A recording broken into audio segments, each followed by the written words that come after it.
Hallo, hier ist Andrea. In diesem Video zeige ich dir, wie du so einen kleinen Knebel als Verschluss machen kannst, der sehr steif ist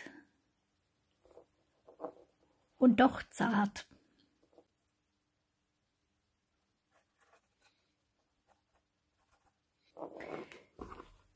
So ein Band mit so einem Verschluss ist geeignet für einen Anhänger mit einer Schlaufe.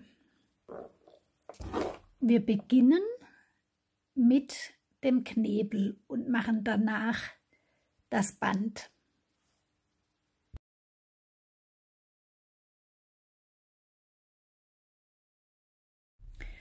Ich beginne mit den mindestens 15 cm langen Restfäden, 5 Stück, und falte die alle zur Mitte.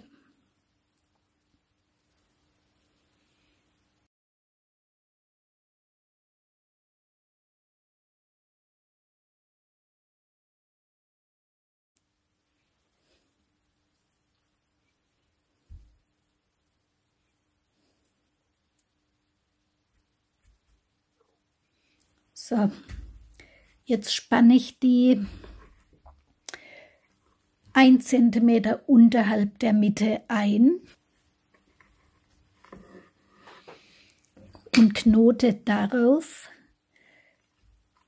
zuerst 20 cm kurze Fäden.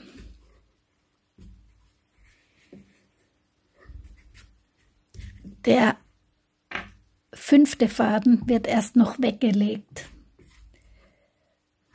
Ich fange in der Mitte an, knote zuerst nach hier und dann nach hier vertikal. Vertikal anknoten bedeutet, ich lege meinen Knotfaden unter den Leitfaden und knote zweimal drumherum. Dann gehe ich mit dem Fadenende wieder unter den nächsten Leitfaden und knote noch zweimal um den nächsten Faden herum.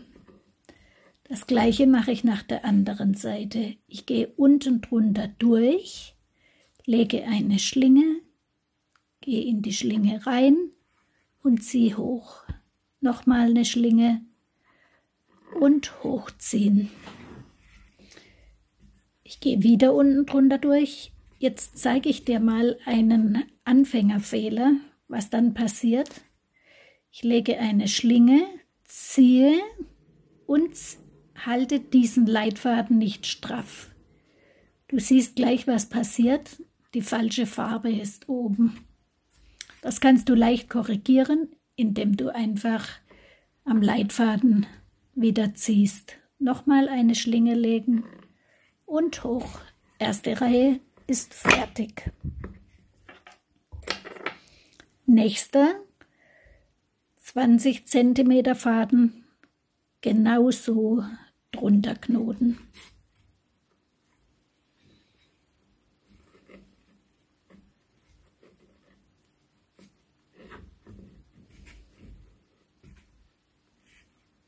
Schlinge legen.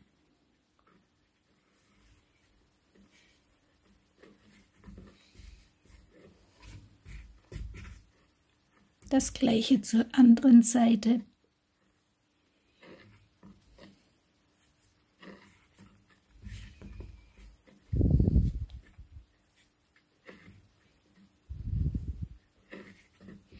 Wenn du Anfängerin bist, würde ich dir empfehlen, dass du verschiedene Farben für diese Knotfaden verwendest. Dann behältst du leichter den Überblick. Jetzt kommen meine 140 cm langen Fäden, die nehme ich auch mittig und knote sie genauso an wie die kurzen.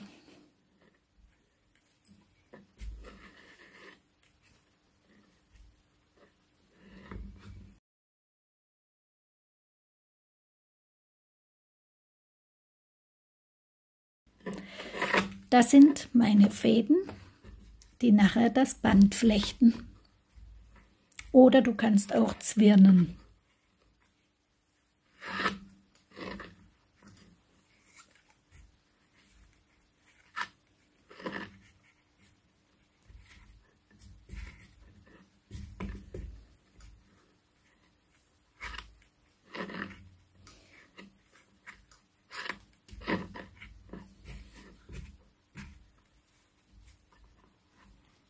Den nächsten genau gleich anknoten. Den nächsten langen Faden auch mittig nehmen.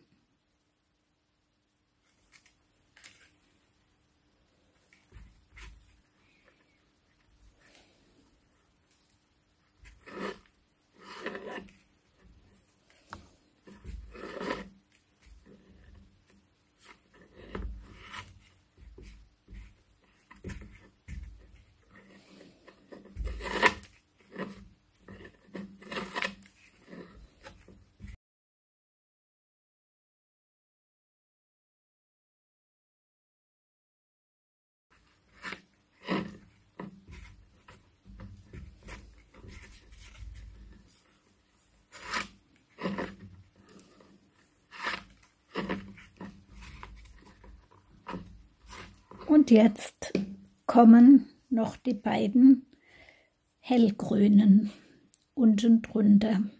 Ganz genau so.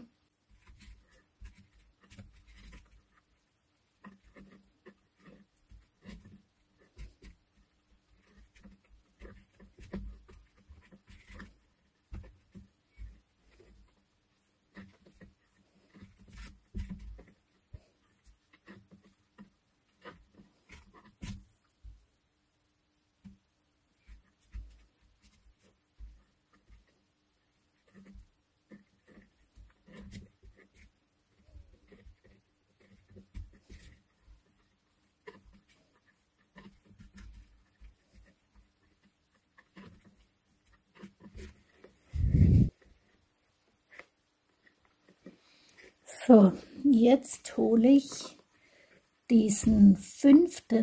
Leitfaden herunter und lege ihn über alle anderen. Dann nehme ich einen Faden von diesen 5 und umknote damit alle anderen mit einem doppelten Halbschlag.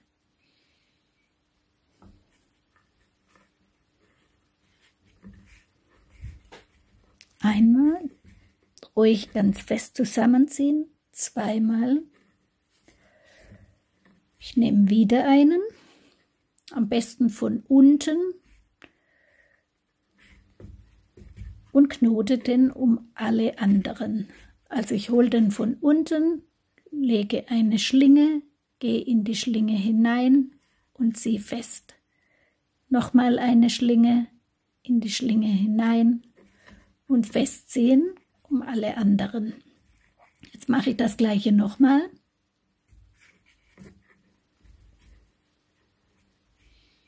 Schlinge um 2 Leitfäden und nochmal eine Schlinge.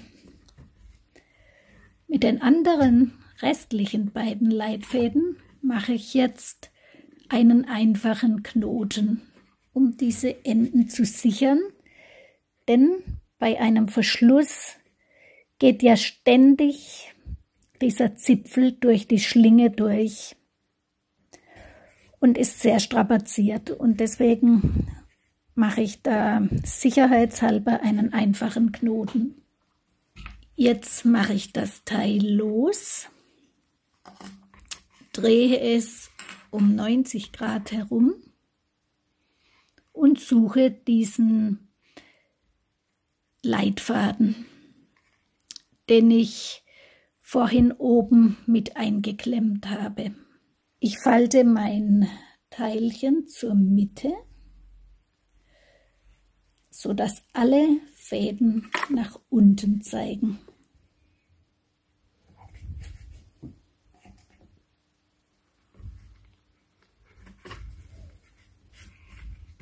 Das war jetzt mein Leitfaden, der 5. Die anderen lege ich aus dem Weg. Ich drehe noch ein bisschen.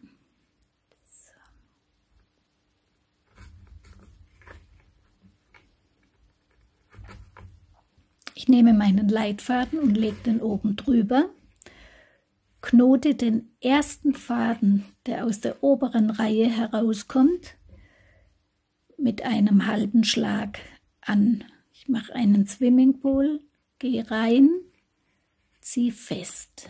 Jetzt mache ich nochmal einen halben Schlag, ziehe aber die Schlinge nicht fest und hole mir den ersten Faden von der unteren Reihe und stecke den in diese Schlinge hinein. Und jetzt erst ziehe ich die Schlinge zu. Den Faden, den ich durchgesteckt habe, ziehe ich ein bisschen ran und lege ihn aus dem Weg. Der nächste, hellgrüne Faden, macht genau das gleiche. Ich lege einen Swimmingpool, springe in die Schlinge, ziehe fest. Nochmal einen Pool, ziehe nicht fest und hole den nächsten Faden von unten. Da ist es jetzt sehr praktisch, wenn man verschiedene Farben hat, dann findet man seine Fäden leichter. Festziehen. Ich lege den Faden nach hinten. Jetzt kommen meine langen Fäden. Da muss ich den unteren Faden nicht durch die Schlinge ziehen, denn diese Fäden werden ja zusammengezogen durch das Flechten. Also ich mache 2 normale doppelte Halbschläge mit den oberen beiden Fäden.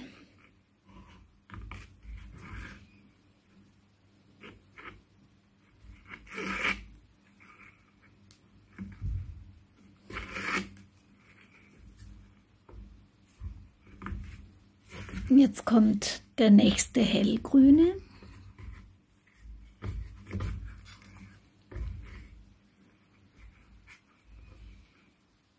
Ich lege eine Schlinge, ziehe fest, noch eine Schlinge locker lassen und den Faden von unten in die Schlinge legen. Festziehen, Faden aufräumen.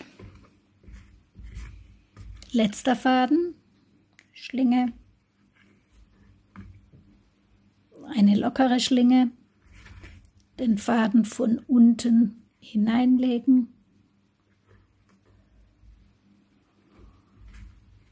Schlinge festziehen, den Faden aufräumen.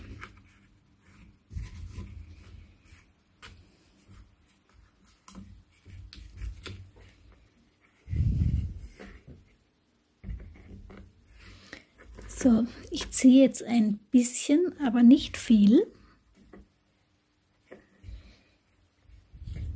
Also ich schiebe jetzt nochmal alle meine Knoten fest zusammen. Dann wird der Verschluss ganz schön steif. Und mache jetzt wieder genau das gleiche wie auf der anderen Seite. Ich nehme einen von unten, einen Leitfaden von unten und knote um alle anderen 4 fest herum. Nochmal. Nächster. Wenn du jetzt unterschiedlich lange Restfädchen hast, kannst du immer den kürzesten nehmen. Und noch eine.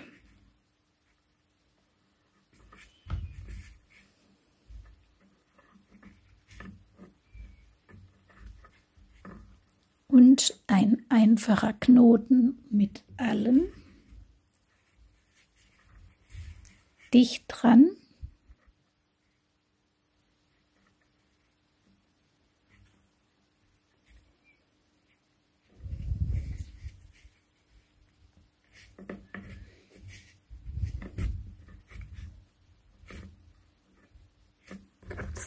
Jetzt kannst du an deinen Fäden nochmal ziehen, alle einzeln nochmal festziehen, gegeneinander. Nur an diesen langen Fäden musst du nicht ziehen.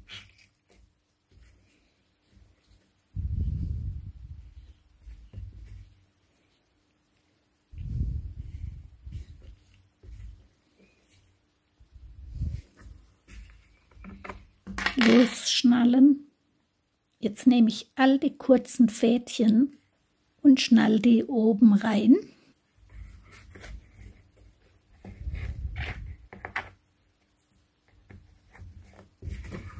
Und kann jetzt flechten. Am Anfang sehr fest flechten, damit diese Lücke zugezogen wird. Ich flechte jetzt einen Vierfachzopf. Dann nehme ich die mittleren beiden in die Hand. Ich nehme immer nur die mittleren beiden.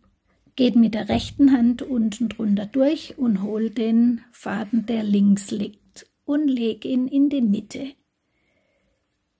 Jetzt nehme ich die andere Hand und habe zwei neue mittlere Fäden. Ich gehe mit der linken Hand unten durch, hole den Faden, der rechts liegt, und lege den in die Mitte. Jetzt habe ich wieder eine neue Mitte. Ich wechsle die Hand, nehme die beiden mittleren in die linke Hand und gehe mit der rechten Hand unten durch und hole den linken Faden. Dieses Flechten geht viel einfacher, wenn du dein Verschlüsschen, deinen Knebel an einen festen, meinetwegen eine Stuhllehne, hinklemmst, wo du dann unten drunter Platz hast. Dann kannst du doppelt so schnell flechten. Das geht nur schlecht wegen dem Filmen. Ja.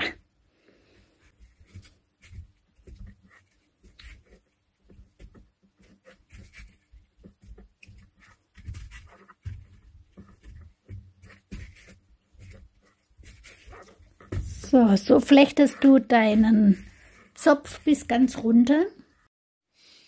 Am Schluss meiner Kordel mache ich einen Knoten mit allen 4 Fäden.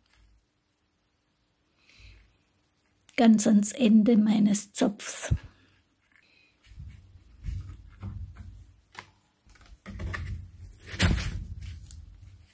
Jetzt knüpfe ich mal kurz nur mit dem Rahmen, wenn ich meine Schlinge mache. Also ich lege das Ende zur Schlinge, spanne die oben ein, unten auch. Den Schiebeknoten, Kreuzknoten, kann ich viel leichter knoten, wenn meine Kordel eingespannt ist und ich unten drunter Platz habe. Deswegen verwende ich da nur den Rahmen. Das mache ich normalerweise auf dem Schoß, aber da kann ich nicht gut filmen. Deswegen mache ich das jetzt so hoch. Ich nehme einen Restfaden mit ungefähr 20 cm und mache einen Kreuzknoten. Beide Enden sollen gleich lang sein. Und jetzt mache ich den Kreuzknoten auf der anderen Seite. Da sehe ich hier so einen senkrechten Faden runterlaufen. Immer da, wo der Faden senkrecht runterläuft, beginne ich, lege eine Schlinge, komme von oben runter und gehe unter der Kreuzung durch. Jetzt sieht man diesen senkrechten Faden auf der anderen Seite. Dann beginne ich hier mit dieser Schlinge, lege den anderen Faden drüber, halte ihn fest und gehe unter der Kreuzung durch. Andere Seite.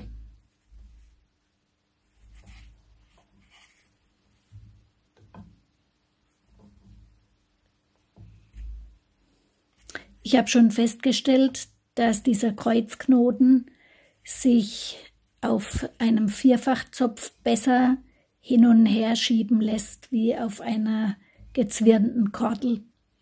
Wenn man dazu fest knotet, diesen Schiebeverschluss, kann man den fast nicht hin und her schieben. So, reicht.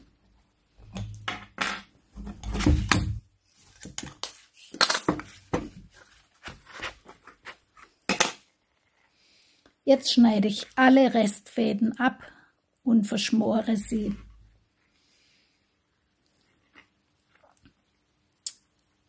Bevor ich die verschmore, ziehe ich nochmal an meinen kurzen Fädchen. Und wenn ich die verschmore, muss ich natürlich die Kordel gut festhalten oder weghalten.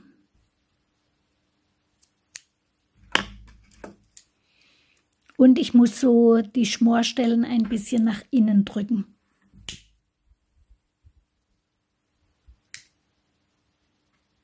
Mit dem Fingernagel in die Rille rein.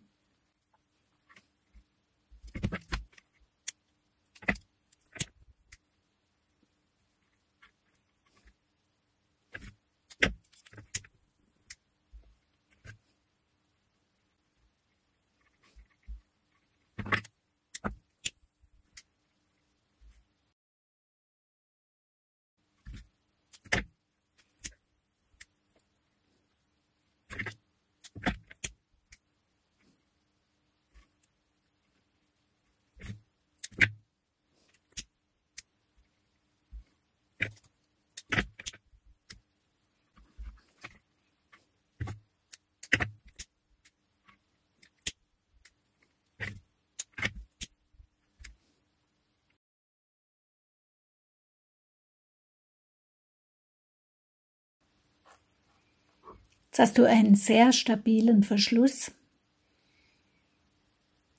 der nicht herausrutscht und schön steif ist. Praktische Sache. Danke fürs Zuschauen und tschüss, bis zum nächsten Video.